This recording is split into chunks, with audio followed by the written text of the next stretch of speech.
Brought to you in part by True Value Hardware, your store of first choice.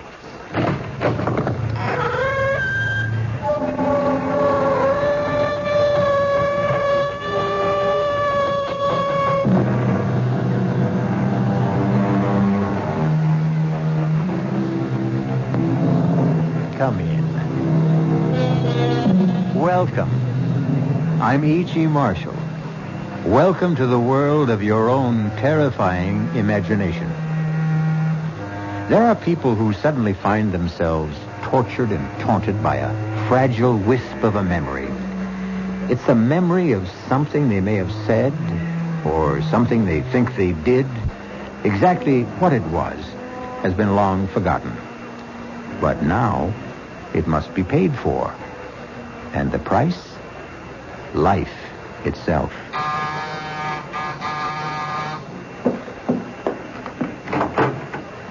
Yes? Are you Mrs. Louise Goodman? That's right. Are you sure? Why, of course I'm sure. It's just that I don't want to make a mistake. I'm Mrs. Louise Goodman. Who are you? And what is it you want? I want to keep my promise. Promise? What promise? I promised I'd kill you. Remember?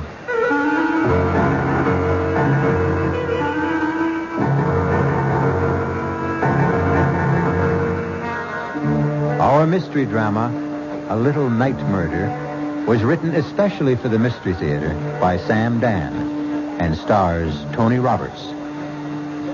I'll be back shortly with Act One.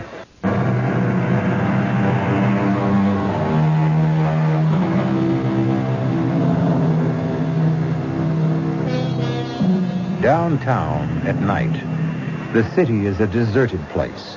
The lofty office buildings, those gleaming towers of glass and steel, stand quiet, empty and foreboding, like ancient temples.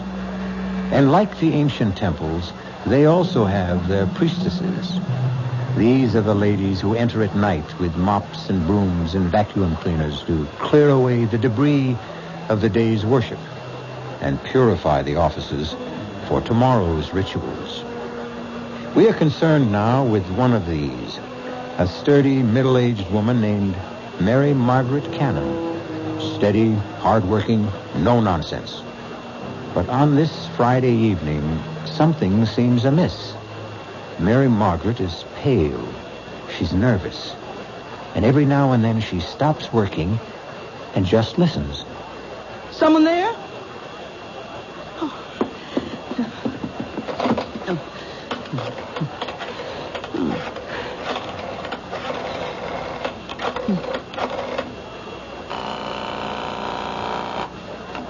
Hello? Terry, I'm scared. Scared? You? Oh, now, Mary, what did you be scared of? I don't know. It's these murders. Murders? These women who've been getting killed.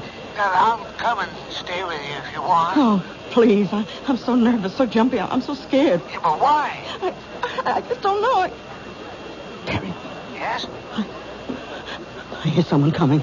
Are you sure? I hear someone. Terry. I'll hang up and call the police.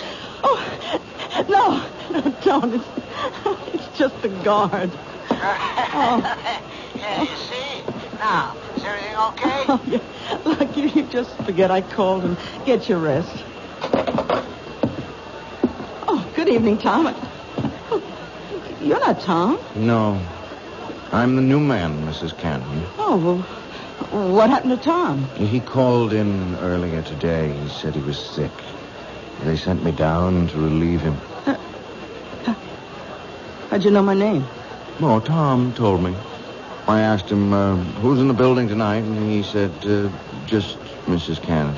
But what?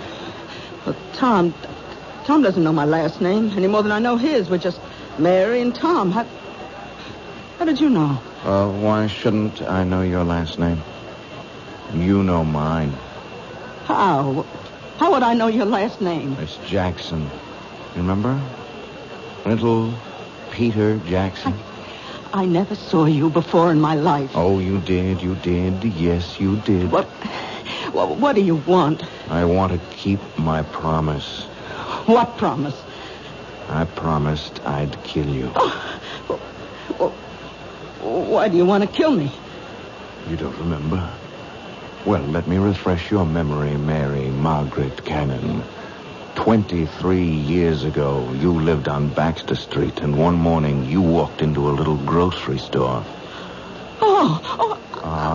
Now you remember. You have exactly 30 seconds to live. Oh, please don't kill me, please. You should be saying your prayers. But I told the truth. If it was the truth, then God will forgive you. Pray, Mary Margaret Cannon. Pray. Oh, listen. My husband and I, we have a little money put aside. And I know exactly how you got it. it. You can have it. All of it. Only don't pray. Pray, Mary Margaret. Jackson. Peter Jackson. Maybe 30 years old. Tall, thin, blonde. Don't shout. No one can hear you. They'll hear me. They'll arrest you and hang you. His name is Jackson. Jackson, Peter Jackson. Oh, no, don't. They'll catch you, Peter. They'll catch you. Number 4. Mrs. Mary Margaret Cannon. Number 5. Coming up. Miss Alice Maitland.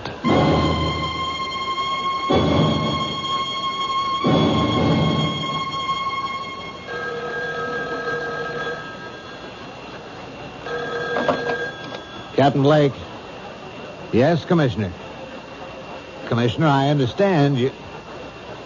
Listen, if you think somebody else can run it better, then get somebody else. I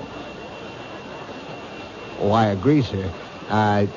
Yes, sir. No need for any of us to blow his stack. Absolutely, sir. Yes, I'll keep you informed. Wow, we got a pretty good one here. Is this your first mad killer assignment, Lou? Yeah, I guess so, Captain. Mad killers, mad bombers, mad stranglers, you name it. You get one every 10, 15 years. You can count on it.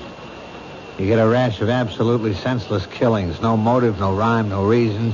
Should we talk to her husband again? What for? All he's going to tell us is what a great lady she was and how neither of them ever had any enemies. Captain Blake, just suppose it isn't a mad killer. 4 murders in 11 days. Number 1, Mrs. Martha Denson is shot while parking her car late at night. Number 2, Mrs. Janet Drew shot in her backyard. Number 3, Mrs. Louise Goodman shot in her apartment. Number 4, this cleaning lady shot while at work. Well, could there be a connection? Did they have something in common? There's no pattern. None of them knew each other as far as we can make out, or even had anything in common. Yeah, that we know of. It's the toughest situation in our business.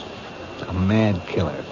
Okay, he's a mad killer. Every killer is mad. But does this one have a method to his madness? Yeah.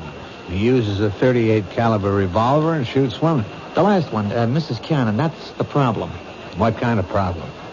Well, he's a mad killer, you say, so he wanders around, and if he gets a chance, he'll kill. He sees a woman alone in a parking lot. 1230 WCOL. He sees Mrs. Drew in her backyard. He shoots her. He sees Mrs. Goodman alone in her apartment. He shoots her. Okay, how do you account for Mrs. Cannon? You're dealing with a madman, Lou. You can't account for anything he does. All right, 3 women are targets of opportunity. They happened along, or he happened along, and that was it. But he went out of his way to kill Mrs. Cannon.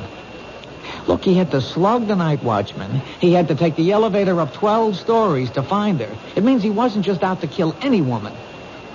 He wanted that woman. Why? That's good thinking, Lou. And if this were almost any other kind of case... Blake. What?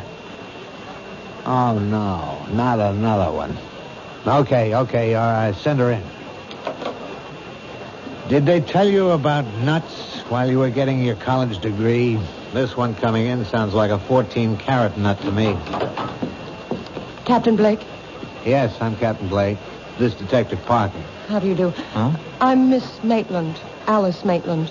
I own a bookshop on 3rd Street, and... Well, it's about the murders. Do you know anything about the murders, Miss Maitland? I know who's going to be killed next. You do? Who? Me. Why do you say that? I have a premonition. I see. I know what you gentlemen must be thinking. You're convinced I'm a hysterical woman or a crank. No, but Miss Maitland, do you have any enemies? I don't know of any. Well, we know there's a homicidal maniac loose. It's true he may strike at anyone. That's not why I'm here. I know he's going to strike at me. Well, what reason would anyone have for killing you? What reason was there for killing those other women? You say your shop is on 3rd Street.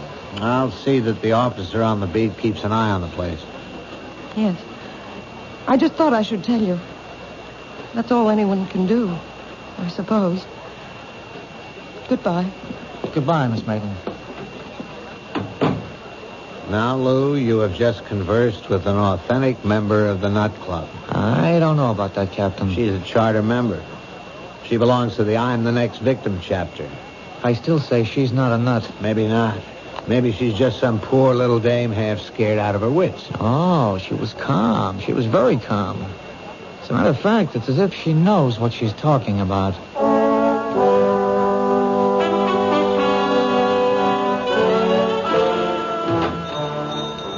May I help you? Oh. Hello. Remember me? Yes. You're one of the detectives I spoke with. Yeah, Lou Parker. Tell me why you came to police headquarters with a story that, well, rationally, it doesn't make sense. You said as much yourself. You felt that you had made yourself seem somewhat ridiculous. But now, well, forget all that. I'm willing to assume that your story is true, that you really are next on the list. Then you do believe me? I'm willing to accept what you say, but you have to help me. Does anyone have a motive for wanting to kill you? No. You never did or said anything that may have hurt someone? I can't remember. A disappointed boyfriend? I never really disappointed anyone that way.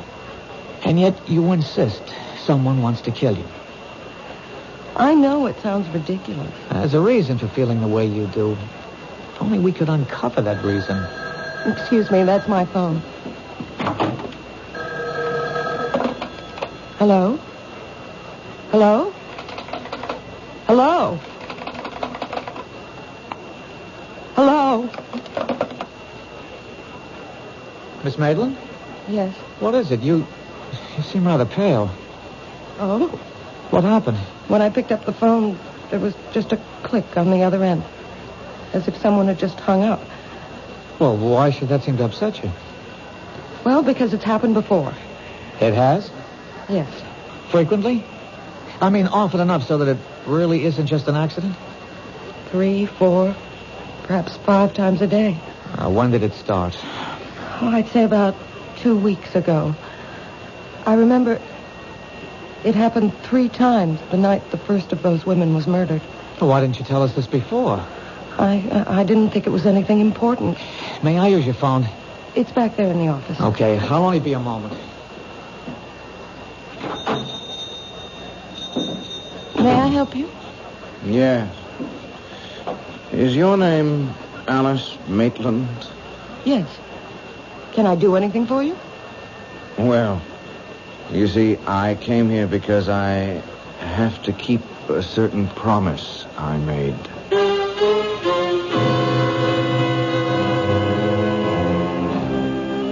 Say what you will about this young man. He has at least one redeeming feature.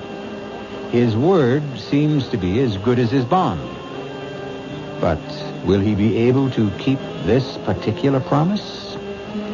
This problem will be our primary concern when we return shortly with Act 2.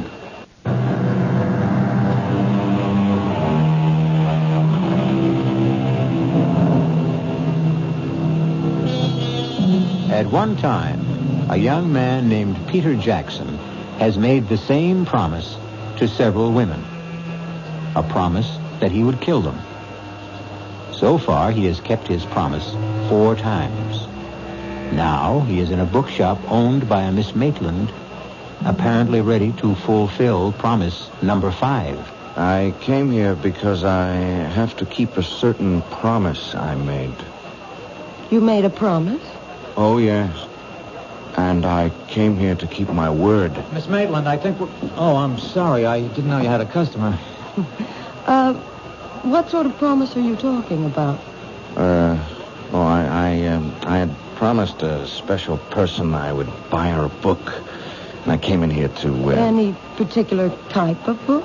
Yeah. Yes, a good murder mystery. Oh, well, we have the latest Jonathan Merriweather novel. No, I don't dig him. Nothing happens. You got anything by Mike Stilson? Now, there's a guy who really writes murders. I mean, he kills somebody every other page. Oh, we're sold out on the latest. It's called Blood on the Streets. Yeah, that's the one in which this guy kills all those dames. Look, if you're interested in that kind of stuff, all you have to do is read the newspapers. Do I tell you what to read, buddy?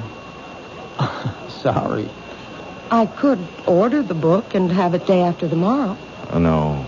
That'll be too late. Well, try us again. Sure.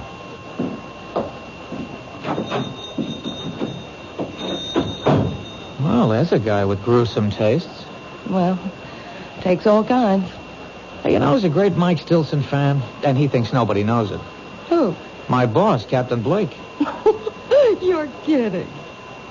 Hey, this is the very first time I've ever seen you smile. Oh, I smile a lot. It's just recently. I told Captain Blake about the calls. And?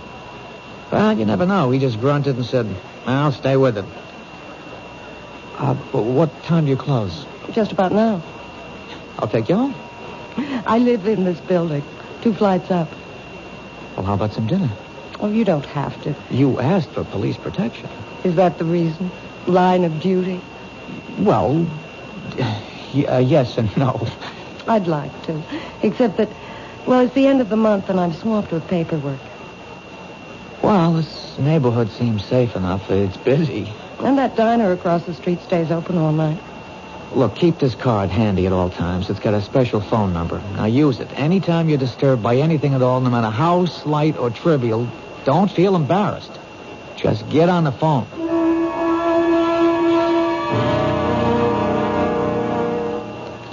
But I've already told the officers everything. Yeah, I know, Mr. Cannon, but I just have one more question. It's very important. What could be important? Mary's dead.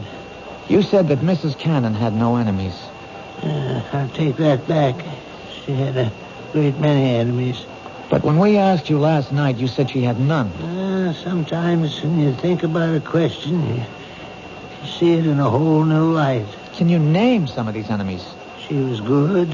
She was honest. I'm sure she was, but just tell me this. During the past 10 days or so, would the phone ring and then go dead as soon as you picked it up? Yeah, now that you mention it, yeah, it happened. Often? At least 2, 3, maybe 4 times a day. I see. Is the name Alice Maitland familiar? Alice Maitland. Think. Alice Maitland. You know, there is something familiar about it. The Alice Maitland. Think of the type person with whom you could associate that name. Now, would she be a movie star, a librarian, a teacher, a woman who might own a bookstore? No, none of those. I think of a little girl. A little girl named Alice Maitland. Did she live in the neighborhood?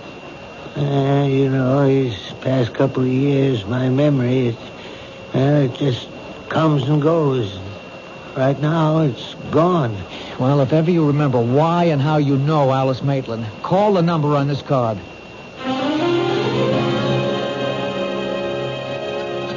I'll have another cup of coffee, please. Are you waiting for somebody, mister? Well, not exactly. Why do you ask? Oh, well, you've been sitting around for hours drinking the stuff. The coffee in this joint that good? Look, don't be frightened. Oh, who's frightened? Well, you are, so, just look at this. Look. Oh, you're a cop. Uh-huh. Yeah, I was beginning to think that you could be that mad killer. Well, it could be just about anybody. I hope I didn't scare you too badly. Well, the truth is, I wasn't that much scared for myself.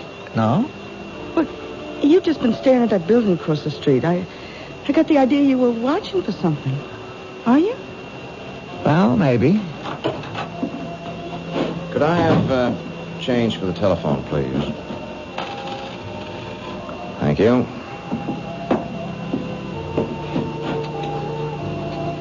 Now, where have I seen him before? What did you say? Nothing. I was just talking to myself. You do that a lot, don't you? Do what? Talk to yourself. Well, that was a short call. She wasn't home. Oh, it's too bad. Did you find the book? What book? The one by Mike Stilson. Oh. No. Well, keep looking. You know the best way to stop talking to yourself? No. Get married. The light went on in her room. What's that? He went to the booth. He only had time to dial, and the light went on in Alice's apartment. Who's Alice? It could be a coincidence. Wait a minute.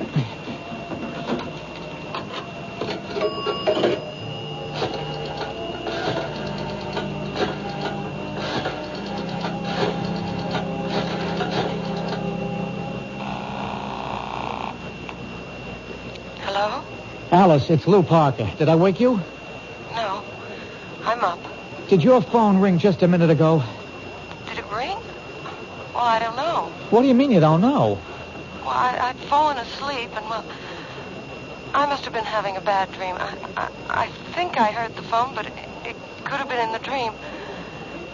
Anyhow, I did wake up suddenly, and I turned on the light, but I didn't hear the phone ringing anymore. Could it have been the ringing of the phone that woke you? I don't know. Did I hear it ring, or did I dream it was ringing? Why do you ask? Well, I'm just checking. Anyhow, I'm glad you're okay. I'll see you tomorrow. Good night. Oh, that was a short phone call, too. Yeah. How is she? Who? Your girl. How do you know I call my girl? I told you I read character. Do you also read the future? Like an open book. Well, I sure hope so.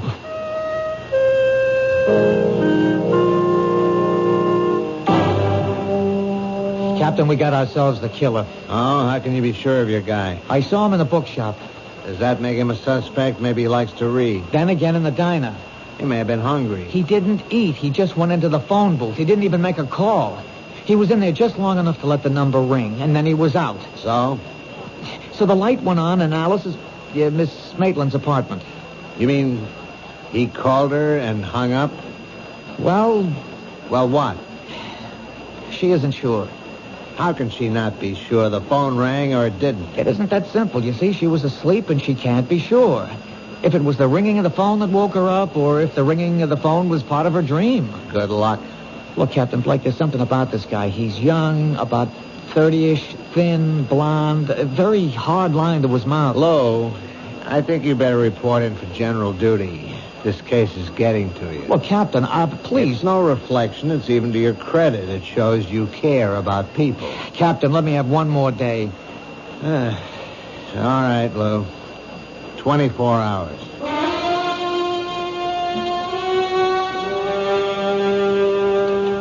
I'm sorry I've caused you so much embarrassment, Lou. That's all right. Captain Blake is unhappy. He'll get over it. He thinks I'm crazy. Well, he thinks most people are crazy.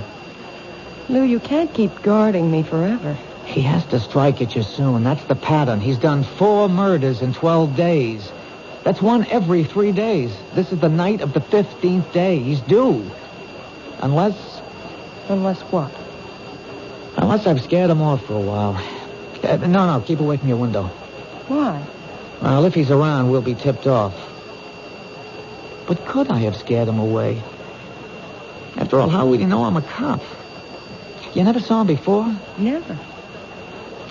We have to assume he's our killer. And what is the only thing we know about him besides his general physical description? We know he wanted a book by Mike Stilson. Blood on the Streets. But he could have made that up on the spur of the moment. People rarely make things up in the spur of the moment. He knows what he's doing. He's out to frighten you. The phone calls are a part of it. That book. There's something in it that would cause you to be frightened. But what? I don't know. I've never read it. Well, he figures you did. After all, you own a bookstore. I have to sell books by Mike Stilson, but no one can force me to read them. Well, the clue is in that book. Wait a minute.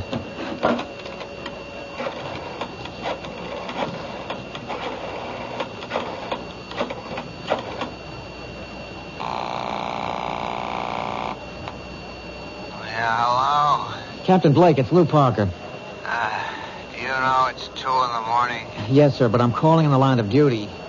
You live dangerously, Lou. What is it? Captain, you've read all the books by Mike Stilson. What? Don't deny it, sir. It's a known fact throughout the department. You mean you woke me up at 2 a.m. just to ask? Line of duty, sir. If I read those books, it's only because I get a good laugh at how unrealistic they are. Captain, what's the story of Blood on the Streets? Lou, I hope your patrolman's uniform still fits. I'll be able to prove this is the line of duty. Yeah, Alice, pick up in your extension. Well, in a nutshell, a bunch of spoiled, rotten, rich kids are kind of high. They're joyriding in this sports car, and they run down and kill this harmless old gent. The harmless old gent has a son. The son comes back from Vietnam. He swears he'll have revenge, so he shoots the joyriders one by one. That's it? That's it. And it better be line of duty. Well, Alice? No. I was never involved in anything like that. Does it remind you of something that might be similar? No. But it has to. Think. I hope you don't mind if I answer your phone. Hello? Detective? Yes. He's here. You know, Blondie. He's sitting at the counter. He's having a ham sandwich and a glass of milk. Thanks. Look, he can't see me, but I can see him. Oh, he's headed for the phone booth. Oh, good work. We better hang up. What is it, Lou? Well, right now, right here and now, we're going to find out. If that telephone should ring...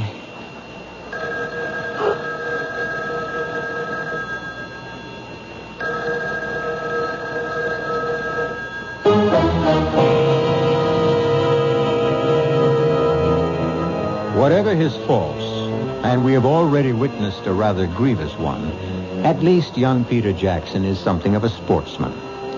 In his own way, he warns his intended victims.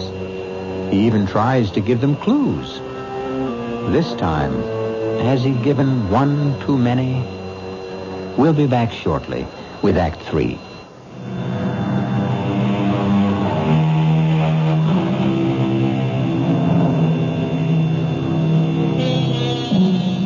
What would our civilization be without the telephone? Imagine your life without it. And the way the telephone works, it requires two people to complete a call.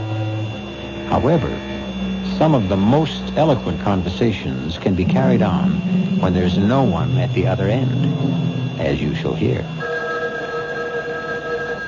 Answer it, Alice. Answer it. Hello?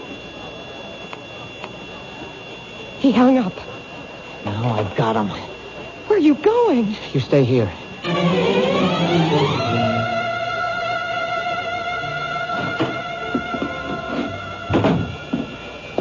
Hi, Detective. Where is he? Blondie? Well, I told you he went into the phone booth. He didn't stay in there more than a couple of seconds, and then he ran out of here. Did you see which way he went? He didn't even pay his check. Which way did he go? Look, you got nothing to worry about. You'll get him. What are you saying? He ran into a cab that's usually parked outside. All right, could you describe I don't have to describe. I know. Look, all I want is... I know the cab driver. He's a school teacher for days, and he moonlights. His name is Vic Wilson. Does he have a radio? They all have radios. How could he make a living? What's the company? Oh, what a great witness I make. Jefferson. You even got the number on a card in the phone booth. Blondie's in for it, huh?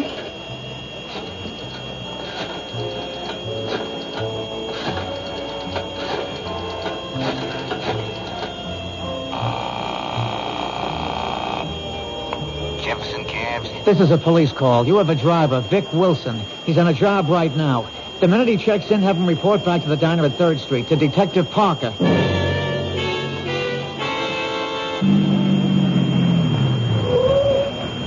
Detective Parker? Yeah. How do I know it's... My badge. Get in. Can't be too careful. That maniac running around loose. Where'd you take your last fare? 790, Chris. Oh, what is it? It's an apartment building. How big? 6 family, I'd say. Attached? No, it's all by itself. There's an empty lot on either side. They're renovating the neighborhood. It's about time. He lives there, huh? Yeah, I've been taking him there for the last couple of days. He comes out of the diner, he gets into the camp, that's where he goes. That's good enough. Is he a bad boy? Well, you wouldn't give him a star for good conduct, teacher. Throw on those searchlights, Haggerty, and hand me that bullhorn. We know who you are, and we know you're in there. We'll give you exactly 60 seconds to come out. Walk out the front door with your hands in the air. Keep behind the car, Lou. A nut like this one might want to take some people with him. You've had your minute. Come out, or we'll come in. All right, let's get in there fast. Open up, police. All right, stand to the side of the door, Lou. Cover me.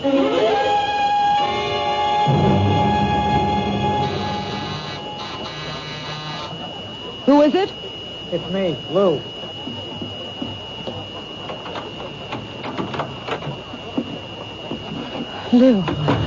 Lou, what happened? Well, You didn't get him. no, we didn't get him. Maybe it was the wrong house. No, the cab driver insists that's where he's been taking him. Then what happened? Oh, he's smart. He has himself dropped off at a false certain address in case he's being tailed, and then he sneaks out. Makes sense. Of course, Captain Blake doesn't believe a word of it. But, Lou... Oh, come on. 6 families live in that house. 6 ordinary, law-abiding families, and we rouse them at 5 in the morning and search the place. How angry is Captain Blake? Well, if he ever gets over it, I may wind up working nights in charge of the property office. Otherwise, I'm pounding a beat down along the docks. It's my fault. No. How do I really know I'm in danger? Why isn't this the product of an overwrought imagination? And the phone calls? Coincidence. And the guy in the bookshop? And we see him again in the phone booth just before your telephone rings? It could all be coincidence. I can't accept that. Captain Blake does. As far as I'm concerned, you're in danger, and you're convinced of it too, aren't you? But I don't have to be right. We can't take any more chances. Now, I'm going to stay here with you for another hour. By then, the stores will be open, and we'll buy you a small .25 caliber revolver. No. I'll arrange for a permit, and I'll show you how to use it. But I can't stand the sight of a gun. Alice, if a man is determined to kill you, all the advantages are on his side. We have to reduce the odds. I couldn't own a gun. I couldn't use one even if it meant saving my life. Now, Alice, I don't want to say that sounds silly, but... I don't think I can ever forget. Forget what? Well, I was standing right next to a man once who was killed by a gun. When? Oh, years ago. I was about 6. Who was killed? A very nice man. He was our grocer, Mr. Jackson. It was the day after New Year's, and Mama sent me out to buy... To this day, I remember. A quart of milk, a half pound of butter, and a jar of strawberry jam. Then this man came in. He had a gun. It was a holdup. And suddenly, there was a loud explosion and a terrible flash of light. Oh, it was terrible. Mr. Jackson fell to the floor. He was dead. And the man ran away. Was he ever caught? Oh, yes. Just a few hours later. I had to go to the station house to identify him. Do you realize what you've just told me? This is it. You identified the man. He was sent to jail. Now, years later, he wants his revenge. But that's not what happened. No? Well, you see, I was so frightened. I wasn't sure. I really couldn't identify him. And he went free.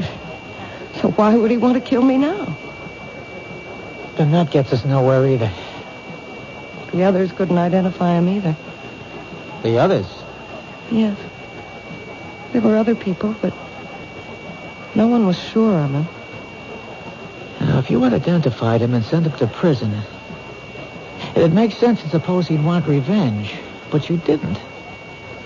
Now, whoever and wherever he is today, he's happy. But the fact that you failed to identify him could have made someone else unhappy. What do you mean? Oh, the book, Blood on the Streets. It's about a man who killed people who did his father an injury. Did this grocer have a son? I think so. I think a little boy used to play in the store. But it's so long ago. Who could that be? I'll take it. Hello? Mr. Parker, it's Terry Cannon. Remember me? Yes, Mr. Cannon. They said I could reach you at this number. Anyhow, it came to me. What came to you? Well, I was trying to puzzle out why the name Alice Maitland was so familiar. Well, sir, about 23 years ago, Mary Margaret was in a grocery store, and a man was killed in a holdup. I took her down to the station house to identify the gunman. And could she? Well, no, sir, she really couldn't be sure. Anyhow, another one of the witnesses was a little girl. Her name was Alice Maitland. And I remember her because she was the most terrified little thing I'd ever seen in my life. Thank you. Thank you, Mr. Cannon. I've got you. Finally, I've got you all tied together. Who? You and those women who were killed all come together in a little grocery store some 23 years ago. Finally, now we know who we're looking for. I'd like to see the look on Captain Blake's face when I tell him You won't this. live to see that look, friend. Lou! I know you got a gun in the shoulder holster. Just lay the phone down. Slow. Easy. Now, raise the hand. Slow. Easy. That's fine. Just keep him there. I guess your name is Jackson. Peter Jackson, Jr. You figured it out. So I figured I'd have to come back and get both of you. Hands stay up. Well, it's too late, Peter. We know about you. Yeah, you know about me, but the other cops don't. See, I was in the house across the street when you staged the raid. I thought I'd die laughing. I learned never to get dropped off where I live. That way you don't get surprised. You won't get away with it. Oh, I'll get away with it. She's the last one. I'm sorry about you, but I'll walk out of here. And who'll know it was me? But why her? She was just a kid. She lied. But I didn't know. I really didn't know. Yeah, that's what they all said, but they were lying. They were bought off. All of you were bought off. Come on, Peter, talk sense. My father is murdered, and the law lets a killer go free, and you want me to talk sense? Does it make sense that 5 people who were standing right there couldn't recognize him? But I couldn't be sure. I really couldn't be sure. My father, he never hurt a soul in his life. If a hungry person didn't have a penny in his pocket, he could still walk out of that store with a loaf of bread or a bottle of milk. If your father was that kind of man, what would he think of you, killing innocent people? My father believed in justice. But you knew who the killer was. Why didn't you go after him? Yeah, I did, but I was cheated. I spent years on his trail, and when I finally caught up with him, he was in his grave. Well, my father wasn't going to be cheated out of everything. If I couldn't have the killer, at least I could get the people who helped him. Let me explain something. No, you don't want to explain anything. You want a stall. You want a chance to go for your gun. Well, you won't get it. See, I'll kill you first, and then her. There's such a thing in this world as justice. If the law won't give it to you, then you make your own. And that's why you're doing this? For justice? That's right. That's wrong. You're doing it because you love to kill. That's a lie. Ah, it's the truth. Look at yourself. Look at how you're enjoying this. I'm doing what has to be done. You killed those 4 women and you enjoyed it. You have 30 seconds to live. Say your prayers. How long do you think you have to live? You're going to keep killing and you'll be caught. You can't stop. I hate killing. Come on, you love to see people under the gun, how they squirm and sweat. You're eating this up. Look at your face in that mirror. Look at that grin. Like a wolf. See how flushed and excited you are. Look at yourself. Look. I'm gonna break your arm. Drop it. Very good work, Lou. Very good. One more second and we would have had to gun him down. This way we can take him home alive. Captain Blake. Somehow, I'm going to get back here. Get back to you, Miss Alice Maitland. I'll keep my promise. Haggerty, Gordon, cuff him. Hustle him back to headquarters. Look, Alice, don't worry about him. You all right, Miss Maitland?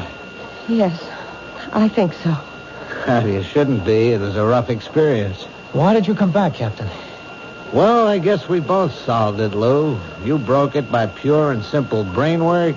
I waited for a miracle. Oh, did you get it? Yeah, I got it.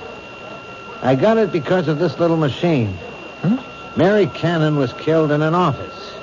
She managed somehow to throw the switch on a dictating machine. A secretary came into work this morning, and she heard Peter Jackson, and she didn't stop running till she got to my desk. Listen. His name is Jackson. Peter Jackson. They'll catch you, Peter. They'll catch you. Number 4, Mrs. Mary Margaret Cannon. Number 5, coming up, Miss Alice Maitland. You see, Lou? There's your whole story.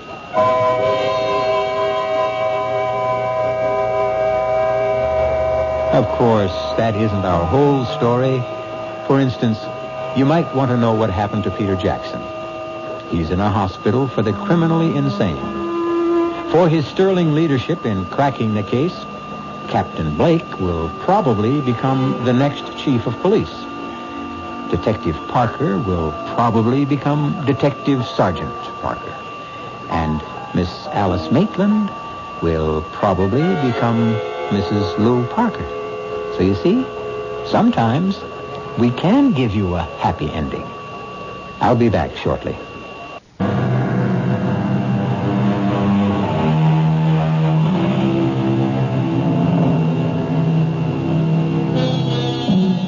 The story you have just heard was concerned with the most precious concept the human race has ever created: justice. And when you think of Peter Jackson, perhaps he proves the point made by a great poet. When a man takes justice in his own hands, he will soon shape her to his own ends. Our cast included Tony Roberts, Susan Grossman, Jack Grimes, Bryna Rayburn, and Robert Dryden. The entire production was under the direction of Himan Brown. G. Marshall inviting you to return to our Mystery Theater for another adventure in the macabre. Until next time, pleasant dreams.